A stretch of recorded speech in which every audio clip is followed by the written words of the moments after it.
What's going on, guys? Welcome back to the channel. Welcome back to another video. Today's video, I'm going to show you how to reset the tire pressure light on your BMW E90 without Idrive. It takes less than 30 seconds, so let's get into it. Before I show you the steps, take a second to like the video and subscribe to the channel if you're new. And even if you're returning, I'd really appreciate that subscribe. I'm trying to get to more subscribers if I can, but leave that for the end of the video. The first thing we're going to do is insert the key until your lights come on, and then press the start-stop button once. That'll bring up all of your warning lights. And then you're going to use the BC button and this little controller here. You're just going to flick through the switches until you get to tire initialization, which is what I have right there. So just carry on like this until you get to that.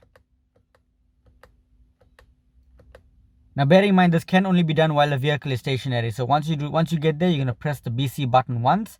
That arrow is going to disappear. You're going to press and hold it one more time, and then that check mark is there. What that means is that now the system is completely initialized and it has been reset. To exit the system, you just take the key off. So there you have it, guys. That's the most simplest reset that you can ever do to your BMW E90. I've seen this question pop up a lot. Now what will trigger this is when your tires are low on pressure, be it minimum of a 1.5 bar. I'm not too sure what that is in PSI. The 1.5 bar is what will trigger the sensor to kick in, which will allow you to know that there is a problem with the tires.